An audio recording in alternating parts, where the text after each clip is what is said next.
Vale, aquí está la charla de Craftsmanship, arquitectura de startup a scale up. Pues si no os habéis equivocado, estáis donde queréis estar.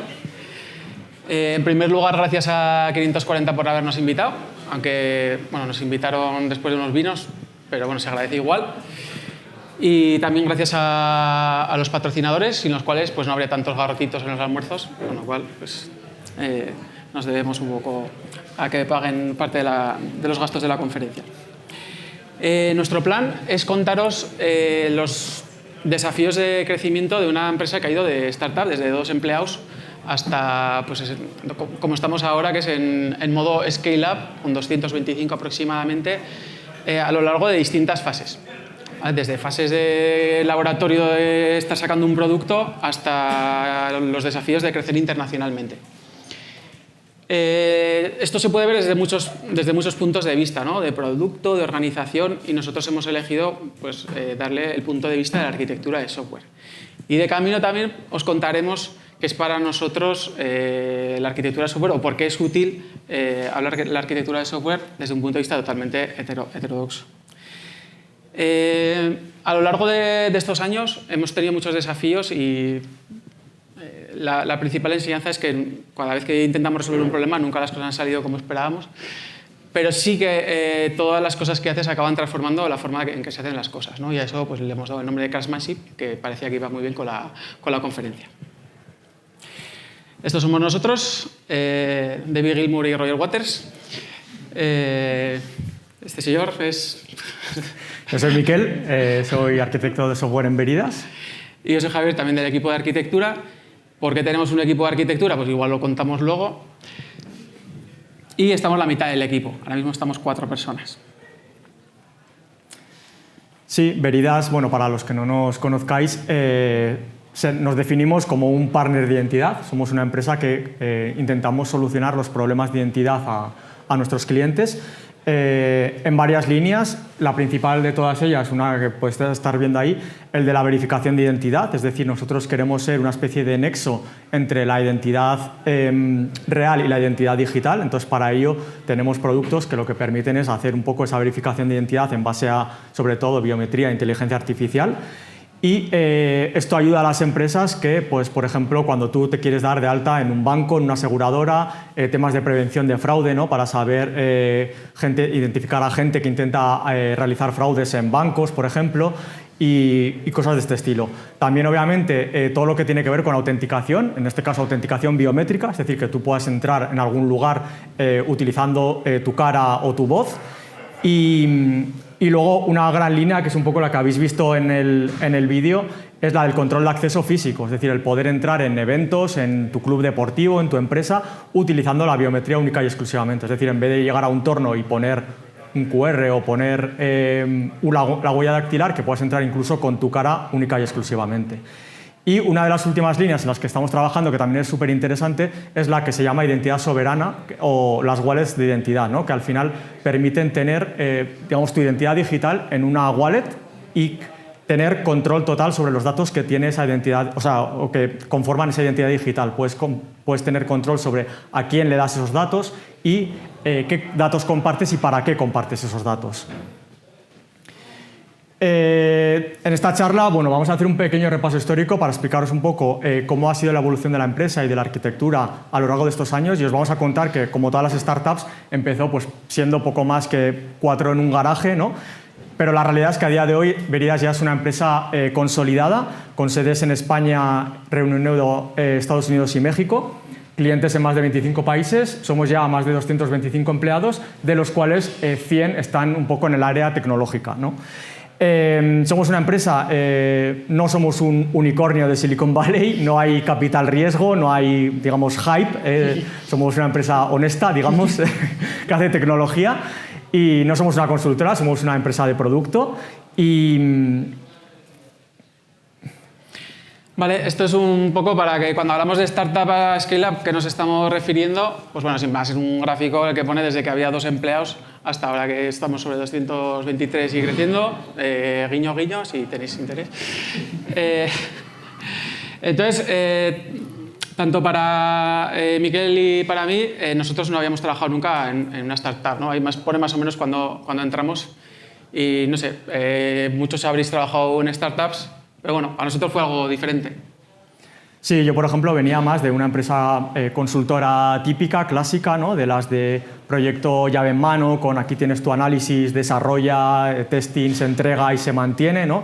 Y pues por ejemplo para mí una liberación es una tontería, pero fue el llegar a un lugar en el que no tuviera que meter partes de trabajo facturables al cliente, ¿no? Simplemente yo llegaba, hacía mi trabajo, tenía mis tickets, mis issues y luego también un poco esa sensación de poder influir en el desarrollo, en la evolución de un producto, pensando en qué es lo mejor para el producto, para los clientes y un poco en ver qué podemos aportar al cliente y no tanto que venga el cliente y nos diga qué es lo que quiere y le facturemos por ello, ¿no?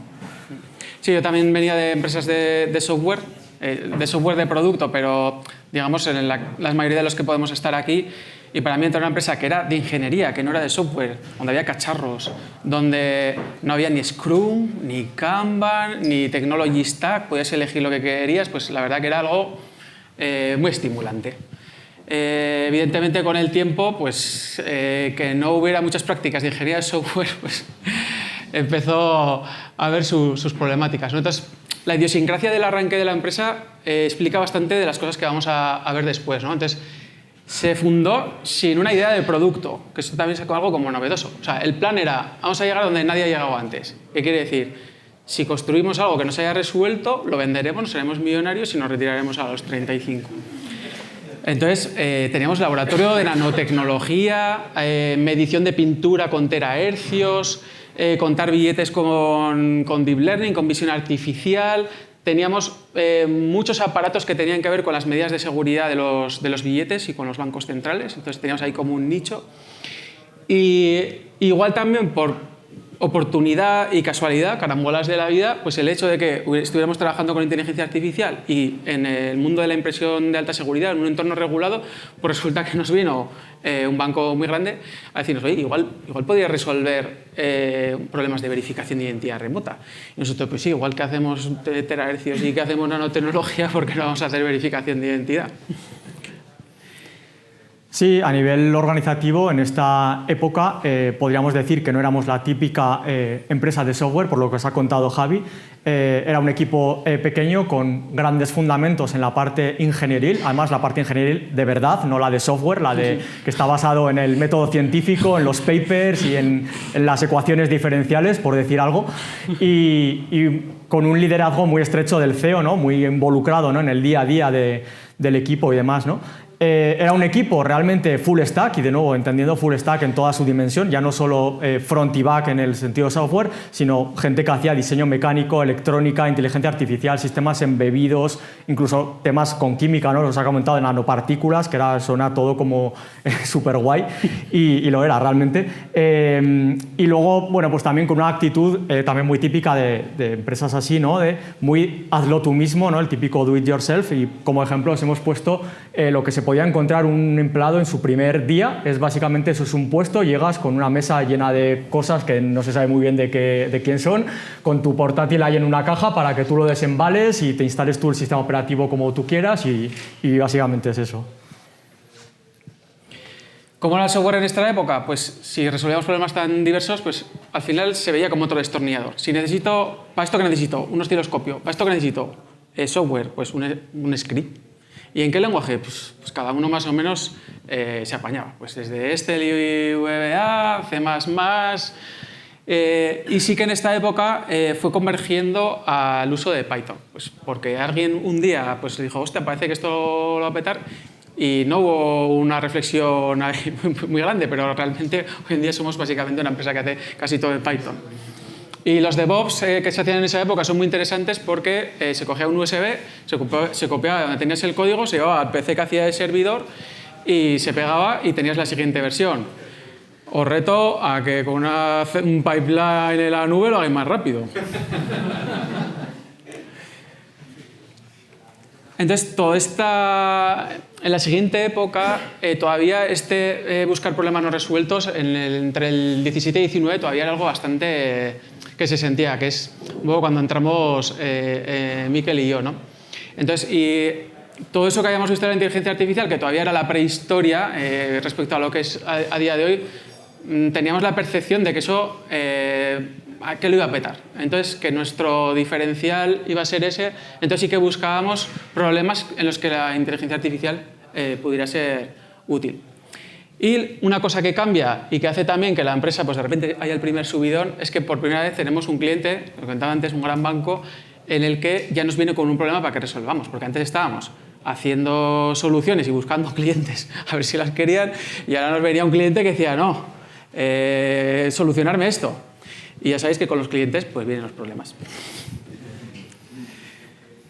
Sí, en este momento también a nivel organizativo se produce quizá el primer gran cambio de paradigma, y ese equipo que os hemos hablado de ingeniería que lo hace todo, obviamente se tiene que dividir y surge pues, un equipo dedicado única y exclusivamente a la verificación de identidad, que va a ser una de las grandes líneas de la empresa en tiempos venideros. Además, empezamos ya a vislumbrar que realmente es necesario que exista la labor de arquitectura o del arquitecto de software, ¿no? Porque ya sí que hay un equipo que ya es puramente software, ya no es solo ingeniería. El primer gran reto así importante vino de lo que llamamos la Lynx 500, que en lo que pretendíamos, todavía con esa idea de algo que no se haya resuelto nunca, hacer la primera contadora de resmas de papel moneda no invasiva con visión artificial. ¿Qué significa esto? Para los que no sabéis, una resma son unos paquetes así de 500 pliegos, que son más o menos de este tamaño, que son los que usan las fábricas de moneda, donde imprimen los billetes, luego los recortan, bueno, con tijeras no, pero... y luego muy pocos acaban en vuestros bolsillos. Entonces, hasta entonces las contadoras eran mecánicas, eran con instrumentos mecánicos que podían estropear el papel. Entonces nosotros decíamos, joder, pues esto va a ser, o sea, aquí la vamos a petar. Entonces, aquí hay un recortillo para que os hagáis una idea. Esos son, cada pliego son micras. Esto es lo que queríamos contar con visión artificial, ¿vale? Con los primeros frameworks que había de Deep Learning entonces. Y para eso, pues teníamos que construir todo. El diseño mecánico de la máquina, sistemas de iluminación de distintas longitudes de onda, un sistema que patentamos de cámaras móviles, porque teníamos que hacer un barrido en distintas secciones. Y todo eso, ya el software que se requería para, digamos, que esta máquina funcionara, ya no era un script en VBA en Excel. O sea, esto ya era considerable. Y el equipo que estaba enfrentándose a este problema eran 8 personas que tenían que meter código. El plan B, si no funcionaba la máquina, os lo podéis imaginar, no hace falta que lo explique. Entonces, teníamos que capacitar el equipo para que en un tiempo muy rápido pudiéramos estar hablando de diseño de software, de una arquitectura de software en un lenguaje a la que no estaban acostumbrados, ¿no? Entonces lo que hicimos es un parón de 2 semanas intensivas, llamamos Code Retreat, a todo le poníamos nombres, y en 2 semanas pretendíamos pues, enseñar lo que era el Clean Code, lo de testing, Python avanzado, Continuous Integration, distintas prácticas como Trunk-Based Development, algunos hilvanes de arquitectura para que pudiéramos hablar de módulos, de servicios, de integración, todo esto en 2 semanas. Y sobre eso sí que había un concepto que queríamos meter mucho, es que qué significa, o sea, por qué tantas personas tienen que aprender a hacer algo y qué significa hacerlo bien, ¿no? Y ahí teníamos como un lema que nos ha durado así luego bastante en el tiempo, porque nos gusta mucho, que es, que no sé si es de Rob Miller, por eso lo pongo con preguntas, pero creo que sí. ¿Qué significa hacer software bien? Pues que está libre de errores, que es fácil de entender y que está preparado para el cambio. Era como un lema que era muy molón y lo seguimos utilizando. Y teníamos un equipo que está acostumbrado a aprender continuamente, o sea, cogían instrumentos nuevos, leían papers todo el día.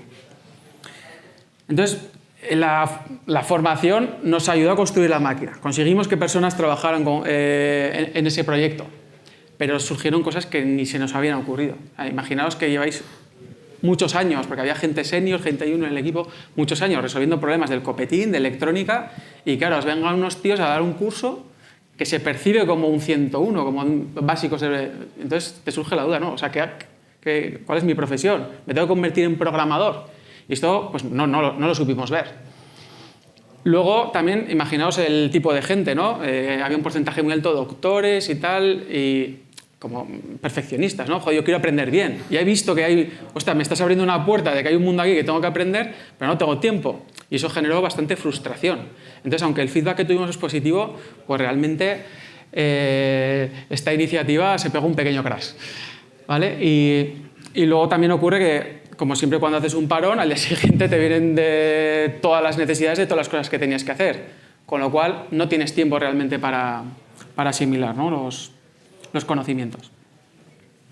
De aquí nos sale una idea de Open Space que pensamos en su día, que es, joder, ¿cómo puede ser que a ingenieros que están acostumbrados a trabajar ingenierilmente con sistemas de calidad y tal, les hablemos de software y no nos entiendan? Y no entiendan que estamos hablando de lo mismo, que también hay puede haber método científico en software, que también hay calidad en software, y nos preguntamos si tenemos una jerga, estamos inventando demasiadas etiquetas, vaya, en definitiva. Sí, mientras ocurría todo esto también, como os contaba, surgió este equipo y este producto de verificación de identidad. También tuvo unos inicios también humildes, es decir, partió siendo poco más de una prueba de concepto que se ejecutaba en un móvil iOS a ser un servicio monolítico escrito en Python, desarrollado por un único equipo, este equipo que os he comentado, y que en este momento también, a medida que empiezan a entrar los primeros clientes, empieza a ver la necesidad de llevar este software que hasta este momento se estaba dando para que la gente lo operara y lo desplegara en sus infraestructuras como algo self-hosted. Se empezó a pensar que era interesante llevar esto a la nube, ¿no? a un servicio, un SaaS, que pudiéramos dar al cliente y que no tuviera que montar todo este pifostio, ¿no? Entonces, bueno, eso ya empieza a plantear ciertos problemas de escala, ¿no? Que no sé si se ha comentado antes en la reunión, la Open Space que ha habido antes, el paso contrario de monolito o de microservicio a monolito. Nos han quemado el tema. Nos han quemado el tema. Sí. Seguramente lo han contado mejor que lo voy a contar yo, pero bueno. Y nada, al final, como supongo que sabéis, pues al final un monolito puede presentar problemas a la hora de desplegar y escalar, porque cada una de las piezas que forman el monolito pueden tener necesidades diferentes de despliegue y escala, ¿no? Entonces, bueno, te hace replantearte a nivel de arquitectura si es el momento de hacer algo con eso, ¿no? Y además es un producto que está en pleno cambio, en pleno desarrollo, en plena evolución, con clientes nuevos que están pidiendo funcionalidades nuevas. Eso lo que nos lleva, como digo, a plantearnos es, vale, quizás es el momento de este monolito, hay que romperlo, ¿no? Y crear diferentes servicios, ¿no? Que hagan cada uno una parte de eso, ¿no?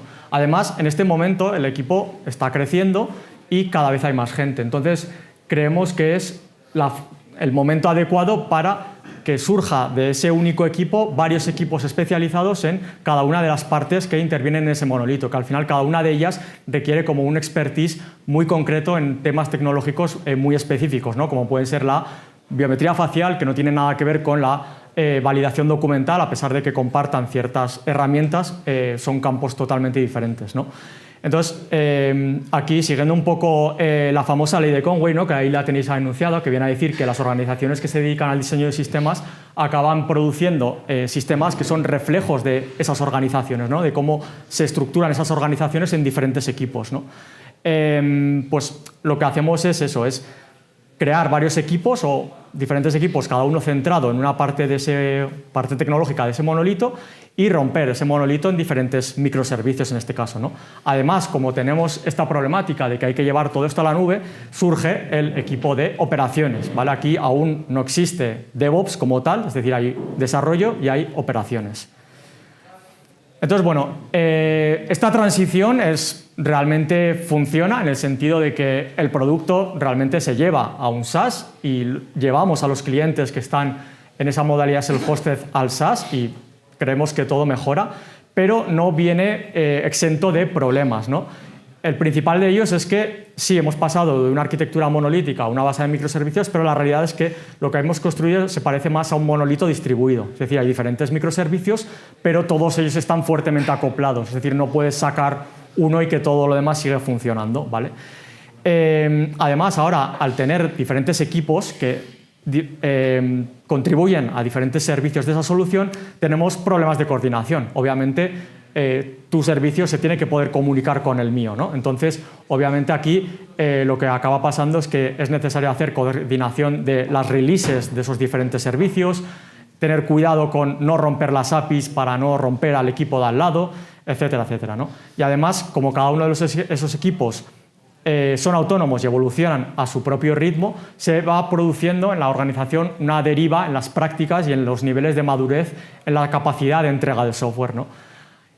Por último, también en este tipo de escenarios surge una problemática adicional para los que nos dedicamos a lo que podríamos llamar arquitectura de software, y es un poco cuál es la labor de los arquitectos en un entorno en el que hay equipos autónomos produciendo cada uno de ellos software, ya digo, de manera autónoma a los demás equipos, ¿no? Debe existir la figura de un arquitecto de toda la solución independientemente de los servicios o los equipos que intervienen.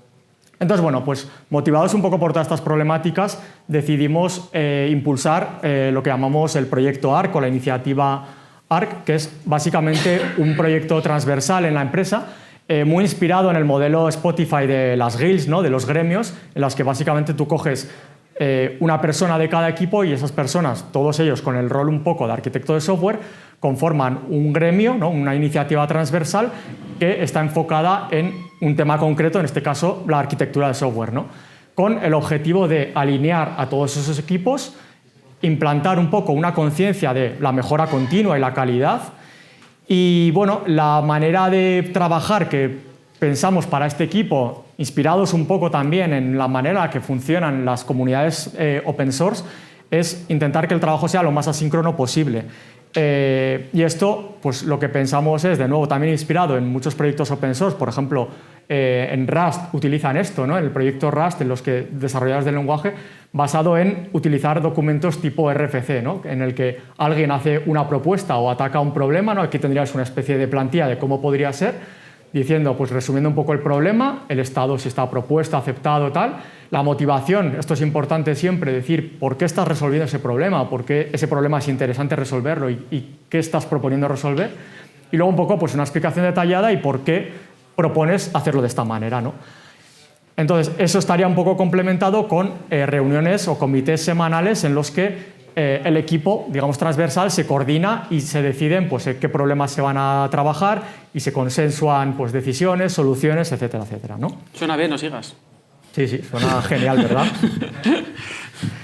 Bueno, la iniciativa realmente funciona durante un tiempo muy prolongado del tiempo de vida de la empresa, ¿no?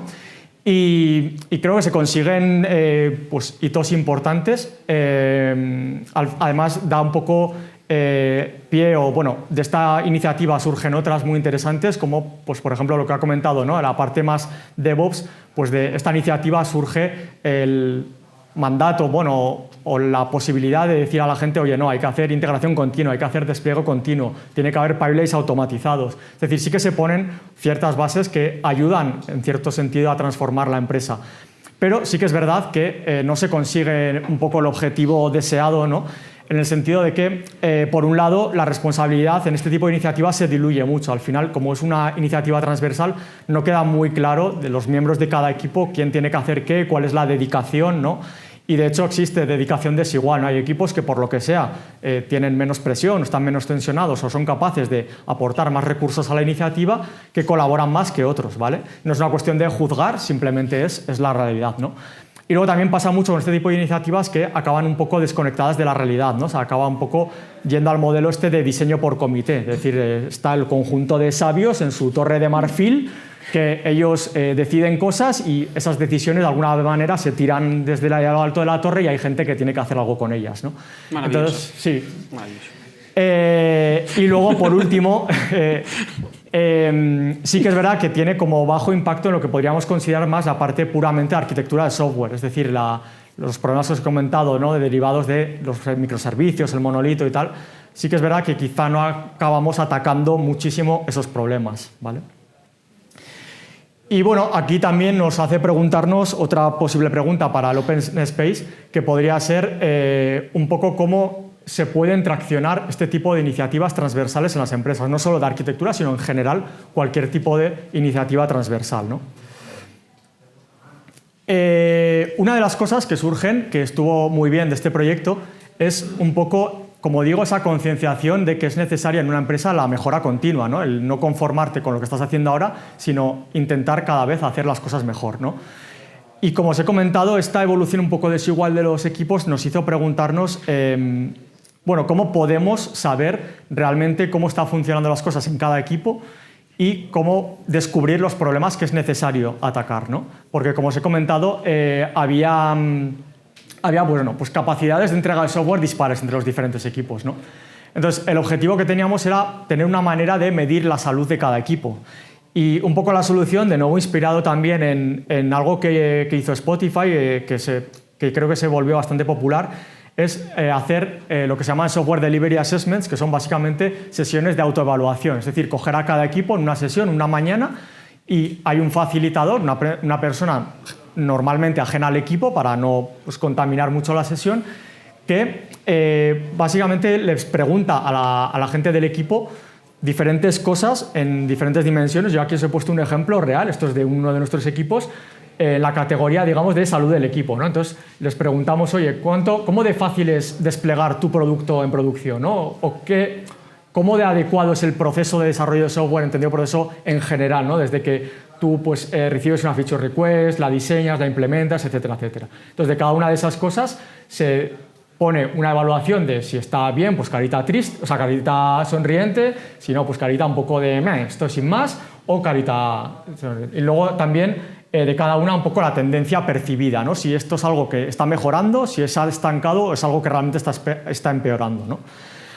Entonces, bueno, se hicieron varias de estas sesiones con todos los equipos y creo que en general fueron bastante positivas. De hecho, el feedback fue muy positivo, la gente realmente creía que era algo muy útil.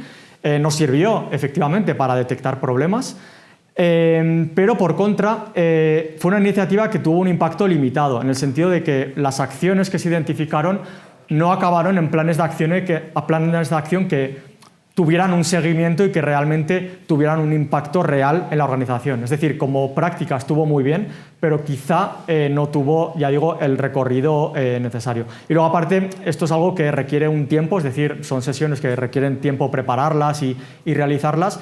Y también surge un poco la duda de este tipo de cosas, cada cuánto tiempo es conveniente hacerlo, ¿vale? Porque muy frecuentemente es una carga para el equipo y cuando pasa mucho tiempo quizá pierdes esa capacidad de reacción ante los problemas, ¿no? Entonces, bueno, otra pregunta que se nos ocurrió, que os lanzamos también por si alguien la quiere para un Open Space, es en el mundo, sobre todo que vosotros conocéis muy bien del mundo de las metodologías ágiles, son muy habituales este rito de las retrospectivas, ¿no? De cuando termina, por ejemplo, un sprint, hacer una retrospectiva y ver cómo ha ido la cosa, ¿no? Esto que os he contado es muy parecido a una retrospectiva, solo que en el contexto de un equipo a lo largo del tiempo, ¿no? Entonces, un poco la pregunta es cuál es el impacto real de estas retrospectivas, ¿no? Y su capacidad para realmente transformar y mejorar las cosas. Vale, llegados a este punto, habíamos hecho ya muchas iniciativas de formación, diseño, habíamos hecho hasta un foro que hablaba de arquitectura que juntaba a distintas personas y también llega un momento de la carrera, pues ya tenemos unos años, en las que dices, bueno, realmente tiene sentido hablar de arquitectura de software, es útil hablar en estos términos, porque también hay equipos que no lo utilizan para nada y sacan productos maravillosos. Entonces, es solo un tema de marketing, porque suena bien, es una recompensa a los ingenieros de software más ancianos para que se sientan mejor. Tiramos los libros de arquitectura. Bueno, pues, entonces, para aliviar un poco nuestros sensibles corazones, pues lo que decidimos es aplicar el método científico. Entonces, igual que pues, recordaréis, ¿no? Pues Alan Turing no definió lo que es la inteligencia, ¿no? De hecho, nadie la ha definido. Todos hablamos de inteligencia artificial, pero no se sabe lo que es. Pero, sin embargo, hizo el test de Turing. Porque dijo, vale, yo no sé definir la inteligencia, pero sé hacer una prueba que diga si una máquina o una persona respondiendo a preguntas puedo distinguirla. Entonces, nos pusimos manos a la obra, el doctor Pintor y yo, y decidimos aplicar el mismo método. Entonces, diseñamos en la Universidad de Cuñaus de Tayunche, publicamos este paper, si queréis una copia, solo tiene esto. No. Lo hemos llamado el ArcTuring Test, que sirve para detectar si estás cumpliendo el rol de arquitecto de software, ¿vale? Consta solo de 4 preguntas, muy sencillo también, muy ágil. Y cada pregunta está basada pues, en una frase rimbombante y de un grande de la historia de la computación, de manera que si nos gustan les pasamos sus mails. Entonces, bueno, la primera es, inviertes mucho tiempo discutiendo sobre qué es lo más importante de un sistema. O sea, discutir, importante. La segunda es, tomas decisiones significativas que dan forma al sistema donde significativo se mide en el coste de cambiarlas. O sea, las decisiones que joden, las que si luego te has equivocado, vaya faena. Luego sería como la canónica, ¿no?, de Marisol, decides la organización fundamental de un sistema, de sus componentes, las relaciones entre sí, su diseño y evolución. O sea, tiene que ver mucho con el diseño, con principios, con la evolución. Y luego la última más reciente, ¿no?, de Eric Evans, que también, ahora no sé si tanto, pero tuvo su punch. Dedicas tiempo regularmente en definir modelos, en abstraer la realidad para hacer modelos que pueden resultar útiles para resolver problemas. ¿Vale? Entonces, la conclusión del estudio es reveladora. Entonces, si has respondido que sí a las 4, existe una probabilidad del 50% o más que estés ejerciendo el rol de arquitecto de software. Discutir, decidir, evolucionar, modelar, ¿vale?, tiene mucho que ver. No tienes por qué tener el título de arquitecto. Puedes ser cualquier cosa, puede ser un tech lead, puede ser un programador, puede ser cualquier cosa, ¿vale? Pero si estás involucrado en esos problemas, probablemente estás tratando con temas de arquitectura, y a nosotros creemos que es útil hablar en esos términos porque te permite sistematizar cómo te enfrentas con ese tipo de problemas. No hay correlación con el salario, no hemos encontrado, así que tampoco esperéis grandes maravillas. Y, por supuesto, contactar con otros estudios, ¿vale? No os quedéis solo con este paper, por muy bueno que sea. Justo en la siguiente época de la empresa, todo esto de modelar empieza a ser bastante importante porque, primero, el foco de la empresa está mucho más claro ya en los problemas de identidad digital. Ya han quedado bastante atrás eso de experimentar con muchas cosas distintas y ahora ya, digamos, el foco de negocio está mucho más orientado. Y luego, como veis, el crecimiento, una vez pasado el año de las mascarillas, el crecimiento es ya muy importante. Entonces, claro, tienes cierta solidez y cierta estructura a ver cómo haces a trabajar a mucha gente en un problema. Hablando de las mascarillas, para nosotros en esta época, imaginaos, o sea, nosotros hacíamos verificación remota de identidad y hacíamos sistemas de control de acceso que no había que tocar nada. O sea, pensábamos que nos íbamos a comer el mundo, vamos. Lo digital pintaba muy bien. ¿Os acordáis que os he hablado de un proyecto de la Linux 500? Pues bueno, ni el plan A ni el plan B fueron también como esperábamos, y ese equipo, digamos, se quedó, como ya estaba muy acostumbrado a trabajar con hardware, con software, con electrónica, se quedó con toda la problemática del control de acceso y con unir lo digital con lo físico. Entonces, como en todas las empresas que crecen, es muy habitual que básicamente aceptes todo lo que te viene, y en particular si vienen empresas grandes. Te vienen empresas del IBEX 35 y te dicen: ¿puedes hacer un piloto con nosotros para resolverme? Me gustaría que la gente que viene a hacer visitas a mi central se pueda autenticar remotamente de manera que no tenga que ir a la recepción. Pues claro, le dices sí. Oye, soy una operadora de transportes, de trenes, y me gustaría que los pasajeros me puedan entrar más rápido y con mayor seguridad porque había unos atentados y tal, no sé cuántos. Sí. Tengo un club deportivo, pero es que tengo 40 en España y me gustaría que la gente que viene con la mochila y tal pueda entrar sin tener que sacar el carnet. Sí, también. Entonces, claro, lo que suele ocurrir también es que cada cliente que te viene con ese tipo de problemas los percibe como totalmente diferentes, ¿no? Entonces, sobre todo grandes corporaciones que tienen sus sistemas, parece que te encuentran problemas que no tienen nada que ver, ¿no? Pero nosotros éramos un equipo relativamente pequeño y nos estamos enfrentando con muchos problemas muy diferentes, ¿no? Y evidentemente tener un cliente con un producto, eso no escala, no hay empresa que escale. Entonces dedicamos mucho tiempo en modelar, o sea, dedicamos tiempo realmente a pensar y cómo conseguíamos extraer lo común de todos esos problemas para hacer el sistema extensible. Y bueno, esto es no os voy a dar mucho rollo con dibujos, pero sería un modelo de C4 de un ecosistema. Aquí al lado tenéis un taller de C4 si os interesa en profundidad. Esta es la versión cutre en 2 slides. Entonces, bueno, teníamos básicamente lo azul era lo nuestro, que era lo bonito, colorido, y lo gris era el resto del mundo. Entonces teníamos el sistema de nube, básicamente, donde teníamos todo el onboarding de la gente, donde gestionamos la flota de los terminales. Luego teníamos los terminales, como el que habéis visto antes, donde la gente realmente se autenticaba y que se integraba con los sistemas de control de acceso físico de cliente cuando tenía y cuando no, nosotros hacíamos esa función. Eso era algo que era un problema a resolver bastante importante, que si nosotros teníamos 9 piezas, a veces íbamos con las 9, a veces íbamos con 5, 4 era del cliente, a veces íbamos con 7 y de cliente eran 2, y eso planteaba un reto bastante relevante. Esto, si hacemos zoom, que es algo que permite hacer C4, ¿no? Y nos metemos en el terminal, pues aquí nos ocurría lo mismo. Nosotros llevábamos los terminales, a veces solo autenticábamos, a veces solo autorizábamos, a veces controlábamos puertas, a veces sensores. Y entonces necesitamos un sistema súper flexible y necesitábamos sobre todo que la gente que estaba construyendo este sistema tuviera el lenguaje en el que se pudiera comunicar, ¿no? Entonces, aquí como hay dos... gracias, nos quedan 10 minutos. Hay como dos principios que nos parecen muy importantes.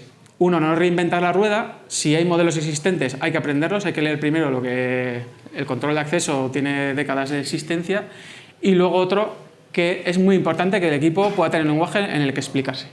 Entonces, aquí lo diseñamos como un conjunto de agentes inteligentes que se comunicaban por un protocolo de mensajería y les dimos pues, nombres también interesantes. Pues el inspector era el que recababa evidencias de la persona y decidía si la autenticaba o no.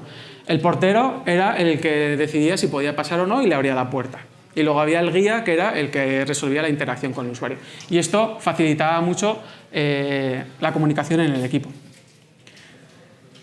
El modelado fue esencial para sacar los productos y para poder enfrentar a todos esos problemas, pero es muy difícil continuar en el tiempo evolucionando modelos. Para empezar, sé que la mayoría de la gente teletrabaja. En la pandemia y posteriormente, cuando estás continuamente evolucionando un modelo conceptual, hacerlo en remoto a mí me parece dificilísimo. Por otro lado, estás creciendo cada vez con más personas, con lo cual los que más saben del modelo tienen un tiempo limitado. Igual no lo pueden dedicar a ir trasladando ese conocimiento a los nuevos, ¿no? Y luego, pues lo típico, te viene una necesidad y siempre vas a encontrar que con un if se resuelve. Pero con un if y con otro if, el modelo no evoluciona, sino que solo empeora. Entonces, esto es muy difícil porque un buen modelo solo se ve, el valor solo se ve a largo plazo. Solo la gente que alguna vez ha podido trabajar con uno sabe que ese esfuerzo puede merecer la pena. Entonces, aquí queríamos meter otro mensaje para el Open, este tema de entregar cuanto antes, siempre como el paradigma de hacer las cosas bien, o como la primera cosa a priorizar, ¿no? Pues igual siempre no. De hecho, el modelo nos vino un problema que no habíamos anticipado y resultó ser muy útil, que fue a través de la liga, pues nos dijeron, ¿podéis hacer el control de acceso biométrico en un estadio de fútbol? Y dijimos, sí. Entonces, en este momento era un reto bastante importante, teníamos que cambiar nuestro sistema para permitir la digitalización del abono de los socios del club, añadirle verificación de identidad y luego que pudieran pasar por las puertas del estadio para entrar, ¿no? Era opcional, tú podías ir con tu ticket tradicional o podías pasar por el carril de entro por la cara. Había que hacerlo en 3 meses y había que evolucionar muchos de los servicios de la empresa para resolverlo. Aquí voy a utilizar solo como vehículo de mensaje un Warley Map, probablemente ya lo conoceréis. El año pasado dio Aritz una charla muy buena. Sabéis que tiene 2 ejes, la cadena de valor, que es como de visible al cliente es el producto, y la evolución, si estoy todavía experimentando o ya es, vamos, como la red eléctrica que llamo y contrato el cable. Pues resulta que teníamos productos en todas las fases aquí, distribuidos. Y una cosa muy relevante, todos tenían clientes. Entonces, ahora nosotros con esto del fútbol podíamos estar ahí arriba, ¿no? Y estamos utilizando todos los productos de la empresa que además había que evolucionarlos. ¿Y qué ocurre cuando íbamos aquí a este señor, que también estaba por aquí, creo? Está por ahí. Le decíamos, necesito una nueva característica. Y me decía, no, pues es que tengo muchos clientes que están pagando mucho dinero. ¿Tú cuándo vas a pagar? Digo, es que es un prototipo. Entonces, claro, había ahí como mucha tensión también entre ¿resuelvo lo de otros equipos o resuelvo lo de mis clientes? ¿Y vosotros qué haríais si un equipo que tiene un producto o tienes una librería que no da la funcionalidad que quieres, qué haces? Pues te la programas tú, ¿no? Entonces eso para la arquitectura, pues con el tiempo es peligroso porque se puede ir diluyendo. Si este tenía una función, pues claro, la función se empieza a disgregar porque está en más sitios. Entonces esto sí que lo vimos a tiempo y lo que propusimos es, o sea, si queremos hacer esto en 3 meses y además, claro, tenemos la excusa de que es el fútbol, tiene mucho impacto, pues lo que tenemos que hacer es romper un poco la estructura, ¿no? Desafiar un poco a Conway y decir, mira, vamos a coger gente de cada equipo crítico del que depende esta solución y los vamos a juntar. Reducimos burocracia y aceleramos los cambios que haya que hacer. Y la verdad que el proyecto, pues, en tiempo y en forma, pues fue muy bien. El tema es, y la motivación, increíble, la gente está súper contenta, además te habías movido de tu equipo normal, estás con otra gente, eso molaba. ¿Qué ocurre? Que acaba el proyecto y la gente se vuelve a su equipo. Entonces, claro, nosotros, que somos muy optimistas, pensamos que íbamos a transformar la organización gracias a esa experiencia. Se iba a ver lo bueno que era, pero digamos que un poco volvió todo a donde estábamos en el principio, ¿no? Y todo el mundo ya tenía otra vez montones de problemas y el impacto organizativo en la arquitectura más general de la empresa no fue tan grande como nos hubiera gustado. Y con esto llegamos al día de hoy, ¿no? A los 220 y pico, a la escala internacional, a los retos ya de estar a los 2 lados del Atlántico. Y sí, al final, bueno, os hemos contado una pequeña selección de los crashes que ha habido a lo largo de este año, o sea, de estos años, mejor dicho. Ha habido, obviamente, muchos más. Pero bueno, en general, un poco la enseñanza que nos llevamos nosotros de todos ellos es que, de alguna manera, aunque los resultados muchas veces no fueron los esperados y aunque fueran realmente positivos o netamente positivos en el cómputo global, la realidad es que todos ellos de alguna manera dejaron huella, ¿no? Y sentaron quizá las bases o la semilla para que luego surgieran otras cosas que realmente sí que fueron positivas y que sí que fueron transformadoras, ¿no? A nivel, por ejemplo, de organización, un poco lo que comentaba, ¿no? de la ley de Conway, ahora quizás somos más conscientes del papel que juega esta ley, ¿no? Este tipo de cuestiones en lo que hacemos, ¿no? En cómo la organización de los equipos moldea realmente el software que se hace, ¿no? Entonces, bueno, por poner un ejemplo, hoy en día la empresa más o menos se podría decir que se estructura así, siguiendo un poco la terminología o en este caso la iconografía del Team Topologies, un libro que es muy recomendable, que habla un poco de precisamente estas cuestiones, ¿no?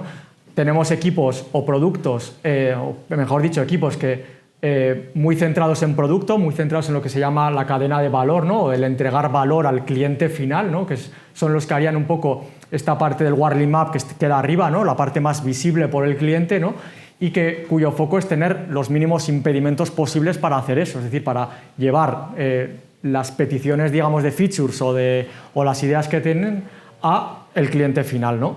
Que podrían ser, pues ya digo, los equipos que hacen control de acceso, la wallet, verificación de identidad. Luego tendríamos equipos que se dedican a la parte de los sistemas complejos, ¿no? O subsistemas complejos, que son sobre todo la parte de IA, ¿no? De voz, facial, documento, y una serie de equipos habilitadores, entre los cuales estamos nosotros por ahí abajo, que de alguna manera soportan o ayudan a los demás en, sobre todo, pues, cuestiones transversales que tienen que ver a todo esto, ¿no? Y luego estarían ahí, pues, un equipo de UX UI, el equipo de calidad o el equipo de plataforma, ¿no?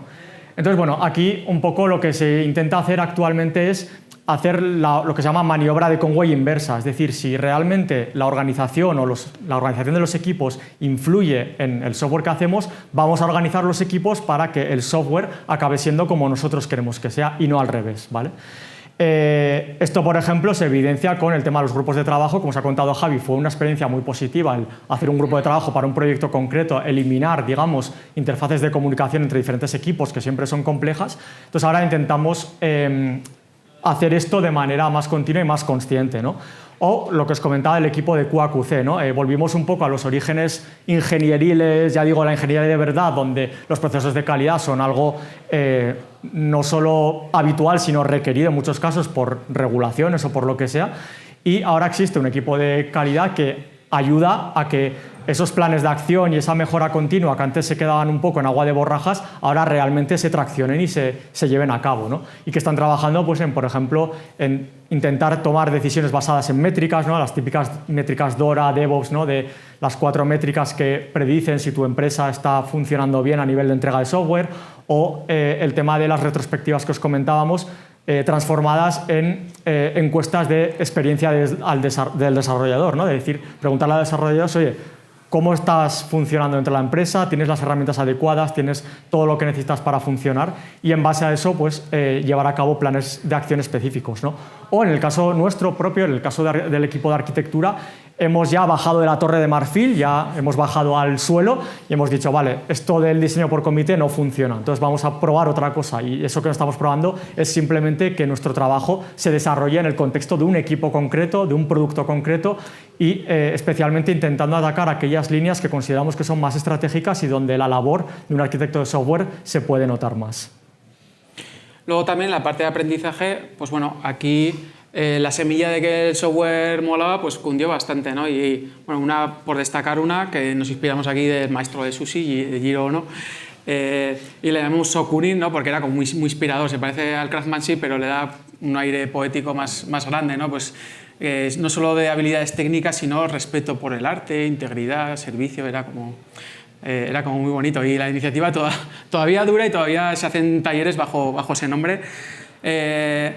También con el tema de aprender de tu dominio y de no reinventar la rueda, pues hay clubes de lectura. Tenemos por aquí el presidente, si queréis hablar con él sobre la experiencia, está muy bien. Nos juntamos para leer un libro por fascículos y discutir sobre él. Asistimos a conferencias y una parte muy relevante, y es que está claro que siempre hay prisa, siempre hay presión, pero en todos los proyectos mínimamente grandes y sobre todo si han requerido formar un working group, no se cuestiona que tenga que haber una fase de diseño. La fase de diseño se decidirá cuánto puede durar dependiendo del proyecto, de la potencialidad, pero ya no se cuestiona que el equipo tiene que tener un modelo y una idea de lo que va a construir, y eso la verdad que ha sido muy positivo. Bueno, probablemente muchos tendréis historias similares en empresas de producto, en empresas en las que las cosas tienen que funcionar para arrancar, a no ser que os hayan llovido millones y no tengáis que preocuparos de que funcionen. Para nosotros